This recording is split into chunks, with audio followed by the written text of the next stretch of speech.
KFM Radio. Are you beginning to hear silly voices in your sleep? Are you afraid to pick up the phone in case you find yourself talking to the world on the wireless? Well, hang on to your sanity, because here comes KFM Radio. Between 12 and 4, Monday to Friday, as of Monday the 30th of January, I will be on your radio dial at 1332 kilohertz. That's 225 metres on the medium wave band. My name is Simon Richards, and I'll be bringing you music, local news and events, plus of course your own dedications and requests. Talking of which, you send those to Simon Richards, KFM Radio, Wilmslow, Cheshire, SK91AL. That's Simon Richards, KFM Radio, Wilmslow, Cheshire, SK91AL.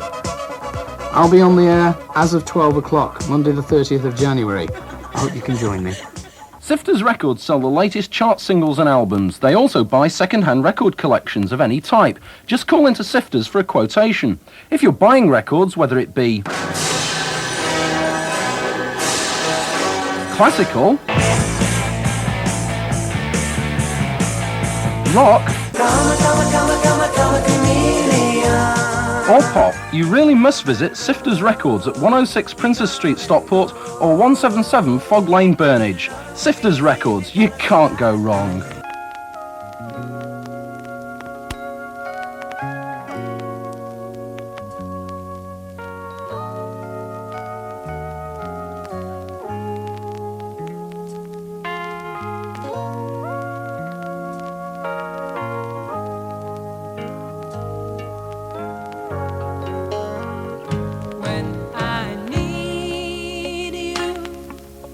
Just close my eyes and I'm with you.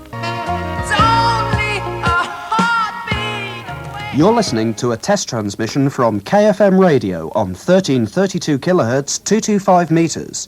From January the 30th, KFM Radio will be on the air 18 hours a day, 7 days a week, doing it better for Stockport and South Manchester, with more music, both chart and local, more information, comment, news and views. KFM Radio is local radio for Stockport and South Manchester. South Manchester Radio, KFM.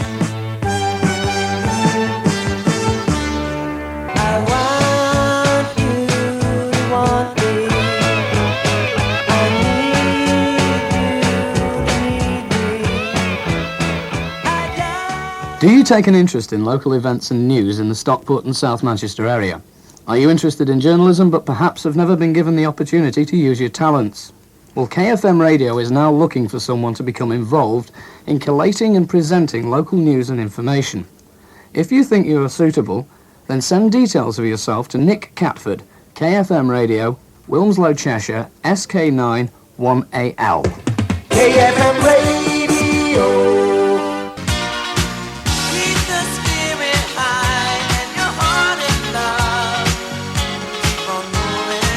Good evening, it's exactly 9 o'clock. You're tuned to KFM Radio, broadcasting in stereo on 94.2 megahertz.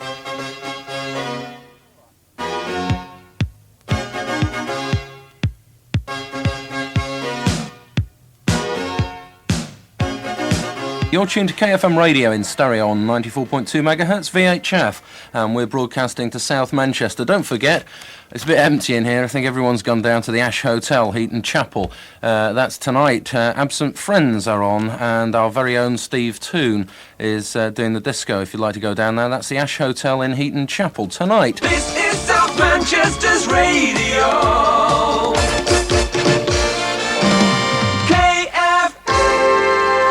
KFM is to the Manchester area roughly what Jackie is to southwest London. From an office block 150 yards from Stockport Police Station, they broadcast a non-stop repertoire of what they call alternative music. It comes from two ageing but stalwart ex-BBC turntables, housed in a stuffy, cluttered studio with bits of old carpet on the wall to dampen the sound, and a home-built control desk.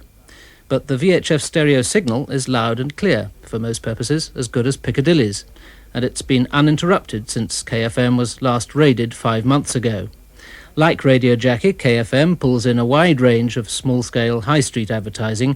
Its rates are about 1/40th of Piccadilly's, and its directors, Charles Turner and Simon Richards, also go in for a good deal of promotion for the aims and claimed achievements of the station itself. In 5 months of broadcasting, KFM Radio has received hundreds of tapes from local bands and musicians. We give them a chance for their music to be heard on air. No other radio station in Manchester offers this. Why not? Basically because all broadcasting in Britain is controlled by two bureaucratic bodies in London, the BBC and the IBA. The IBA charge enormous rentals to stations such as Piccadilly and closely control their programming output. The present government says it stands for free enterprise, small businesses and free competition. Please write to your MP or Douglas Hurd MP, the House of Commons, London SW1, demanding the introduction of truly independent local radio, whose programming output is determined by you, the listener. We could call ourselves a community of interest station. The type of music we play features a lot of new releases. We also feature a lot of local bands actually in the programming, and also album tracks. One of the best examples at the moment is a band called Colour Code, who are our local band, and they spent a great deal of money producing their own 12-inch single and then found they couldn't get it played anywhere. KFM played it heavily and backed them, and since we've been backing them, suddenly they're played on the local ILR station. They have interest from record companies, things that they would never have achieved if we hadn't have existed. We're just identifying one particular need and fulfilling it. If there was another 9 stations in Manchester, you'd almost certainly have someone trying to do all news, someone doing heavy rock, and so on. I see no reason why someone shouldn't say, right, I've got a load of money, I'm into country and western music, I want to do a country and western station. If the thing falls flat on its face, he loses out, doesn't he? It doesn't cost the government or the taxpayer anything. KFM Radio.